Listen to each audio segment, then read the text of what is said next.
का मामला आया जिसमें पुलिस तक को बुलाना पड़ा, क्या करें? बिल्कुल ये एक निंदनीय विषय है और बोर्ड की गरिमा को ठेस पहुंची है। जिस तरीके से कुछ सभासद अपनी राजनीति चमकाने के लिए ये सब कार्य कर रहे हैं, तो ये बहुत दुर्भाग्यपूर्ण है। और अगर किसी को किसी पे कोई आरोप है तो सिद्ध करें, प्रूफ लाएं, मैं उस पर कार्रवाई करने के लिए तैयार हूँ। लेकिन बिना किसी सिद्ध के, बिना किसी प्रूफ के आप किसी पे आरोप लगाने से पहले उसको सिद्ध करिए। और ये दुर्भाग्य का विषय है और हमने जो तर्क निर्धारण की जितनी भी बैठकें होने थी उसे स्थगित कर दिया है अग्रिम आदेश तक। और जब तक हम नई एक पॉलिसी नहीं लाएंगे, जब तक हम इसमें पारदर्शिता नहीं लाएंगे, एक नई पॉलिसी के तहत, एक ऑनलाइन पॉलिसी के तहत इसका कर निर्धारण होगा।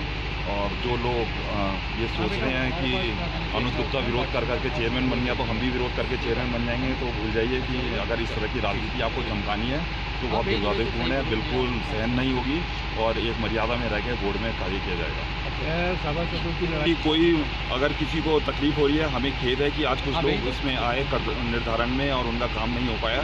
लेकिन हम अब जो एक नई निर्धारण होगा, एक पॉलिसी के तहत होगा, एक पारदर्शिता से होगा और एक ऑनलाइन सिस्टम से होगा, जिसमें सब सभासदों के सामने होगा और पूरे मसूरी के सामने कर निर्धारण होगा। तो सर एक चीज़ और भी है कि अगर ऑनलाइन अगर कर जमा करने वाली बात है तो कर तो अलग अलग होगा, अलग अलग अमाउंट होगा, तो किस तरीके से ऑनलाइन किया जाएगा? बिल्कुल, अभी तक क्या होता था, कर निर्धारण एक कमेटी द्वारा किया जाता था जिसमें कुछ मेंबर्स अध्यक्ष द्वारा चुने जाते थे। लेकिन इस बार हम जो कर निर्धारण करेंगे पूरे बोर्ड के सामने करेंगे, पूरे 13 के 13 मेंबर्स इसमें होंगे और उनके सामने कर निर्धारण किया जाएगा ताकि पारदर्शिता बनी रहे।